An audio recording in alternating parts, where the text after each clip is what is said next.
అస్మద్గురుభ్యో నమః. చతుర్విధ పురుషార్థాలు కా బ్రహ్మచర్యము, గృహస్థాశ్రమము, వానప్రస్థము, సన్యాసం, ఈ 4 ఆశ్రమాలలోని పురుషార్థాల యొక్క అంతరార్థం గురించి తెలుసుకుందాం. చతుర్విధ పురుషార్థాలలో మొదటిది ధర్మం, రెండవది అర్థం, మూడవది కామం, నాలుగవది మోక్షం. మన కర్మలకు ఆధారము ఈ 4. మన పురుషార్థమంతా మన కార్యశూరత, ధర్మము, అర్థము, కామము, మోక్షము అనే 4 బిందువులపై ఆధారపడి ఉండాలి. విద్వాంసులైన మనీషులు మన కర్మలకు ఈ ఆధారాలు 4ంటిని నిర్ణయించారు. ఉత్తములు, శీలవంతులు, సంస్కారవంతులు, జ్ఞానమూర్తులు అయిన వ్యక్తులతో కూడిన సమాజ నిర్మాణానికై వారు మనకు ధర్మ, అర్థ, కామ, మోక్షములనే వారసత్వాన్ని మనకు అందించారు. ధర్మం మనిషి కర్తవ్యము, ఆ తర్వాత అర్థకామాలు, చివరికి మోక్షప్రాప్తి. నేడు మనము ధర్మానికి నీళ్ళొదిలాము, అర్థకామాలలో మునిగి తేలుతున్నాం, మోక్షాన్ని అన్వేషించడంలో పెడదారి పెట్టాము. మరి మనకు శాశ్వతమైన సుఖం ఎలా లభిస్తుంది? ఈ స్థితిలో అశాంతి, స్తబ్దత మాత్రమే అందుతాయి. ధర్మం అంటే కర్తవ్యం, మనిషి పట్ల వ్యవహరించే విధానం. ఇది ఒక విలక్షణమైన విరాట్ జీవనచర్య. ఇది జీవించే కళ, పరిపుష్టమైన సమాజ వ్యవస్థకు ఆలంబనాన్ని ప్రదానం చేస్తుంది. వ్యక్తి, కుటుంబము, సమాజము లేదా జాతి ధర్మము నుండి వైదొలిగి అధర్మ కార్యాలలో మునిగిపోతే అది తన కాళ్లను గొడ్డలతో నరుక్కోవడమే అవుతుంది. ప్రాణుల పట్ల, చెట్లు చేమల పట్ల, పర్యావరణం పట్ల, సమాజం పట్ల, జాతి పట్ల పూర్తి నిష్ఠతో, నిజాయితీతో, నిస్వార్థ భావంతో తన కర్తవ్యం నిర్వహించడమే నిజమైన ధర్మం. అది ఏ మానవ ధర్మం. హిందువైనా, ముస్లిం అయినా, సిక్కు అయినా, క్రైస్తవుడైనా, పార్సీ అయినా, యూదు అయినా ప్రతి మనిషికి అది సమానమే. ధర్మం తర్వాత స్థానం అర్థానిది. అర్థం లేనిదే, ధనం లేనిదే ప్రపంచం ముందుకు సాగదు. జీవన ప్రగతికి మూలాధారము ధనం. ధనంతో జీవన కార్యాలు, ధార్మిక కార్యాలు, అనుష్ఠానాలు అన్నీ ధనం ఆధారంగా సాగుతాయి. ధన సంపాదన మనిషికి పవిత్ర కర్తవ్యం. ధనం ద్వారా మనిషి ప్రకృతిలోని విశాల సంపదను తన కోసము, మొత్తం సమాజం కోసం వినియోగిస్తాడు. ఆ సంపదను పెంచి పోషిస్తాడు. అయితే ఇందుకోసం ధర్మాచరణ అనే మూలాధారం అవసరం. ధర్మాన్ని కాదని ధనాన్ని సంపాదించే మనిషి ఒక పక్క ప్రకృతి సంపదను అవివేకంగా దోచుకొని పర్యావరణ సమతుల్యాన్ని నాశనం చేస్తాడు. మరో ప్రక్క తన క్షణిక లాభం కోసం భ్రమలో పడి తనకు, సమాజానికి ఎన్నెన్నో రోగాలను, కష్టాలను సృష్టిస్తాడు. ఇదంతా నేడు జరుగుతున్నది. ఉదాహరణకు ఫ్యాక్టరీలు పెడతారు.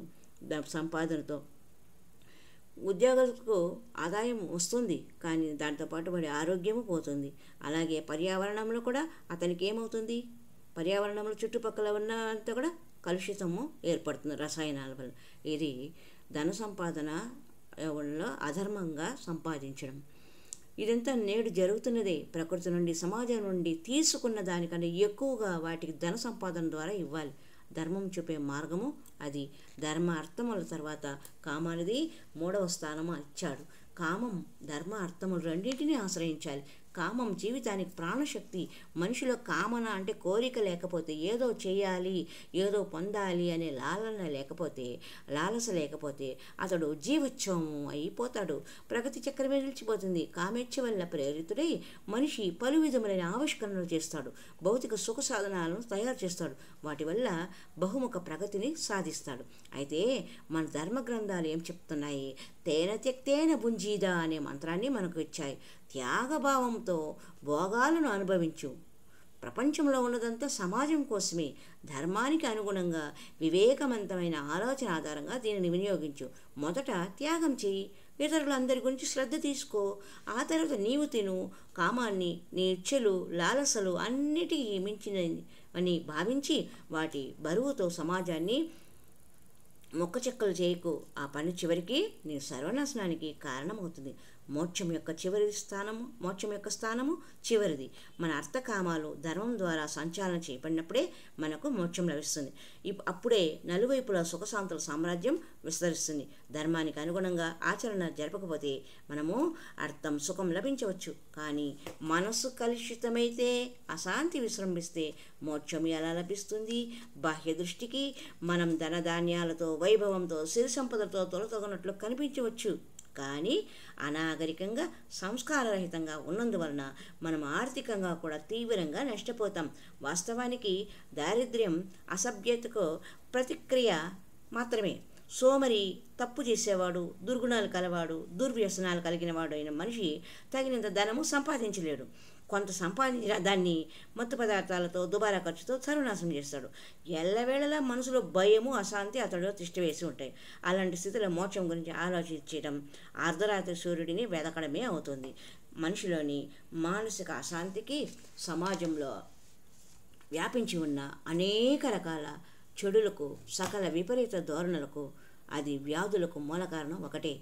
మనం పురుషార్థం చతుష్టయం అనే స్వర్ణ వారసత్వాన్ని ముక్కలు చెక్కలు చేశాం.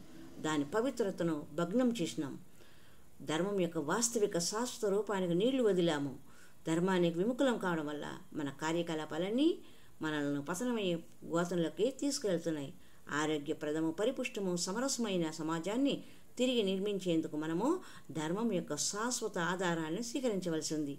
దానిలోనే మన శ్రేయస్సు, సమాజ శ్రేయస్సు ఇమిడి ఉన్నాయి. యువతరానికి స్వామి వివేకానంద ఇస్తున్న సందేశాలు కూడా ఇలాంటివే. పురుషార్థ చతుష్టయంలోని మూల భావనను అవగాహన చేసుకున్నప్పుడే మనము వ్యతిరేక జీవనచర్యను సరైన దారిలో పెట్టగలుగుతాం. ఒక నిర్దిష్టమైన ఆశయంతో, ఆదర్శంతో, లక్ష్యంతో, గమ్యంతో జీవించడమే మానవోచితంగా జీవించడం. మనిషికి తగినట్లు జీవించడం. మనిషి చేసుకునే నిర్ణయమే అతడిని ఉన్నతుడిని చేస్తుంది లేదా పతితుడిని చేస్తుంది. నేడు మనిషికి ఒక లక్ష్యం, ఒక ఆధారం, ఒక గమ్యం ఉన్నాయా? ఉంటే వృద్ధిలోకి తప్పక వస్తాడు.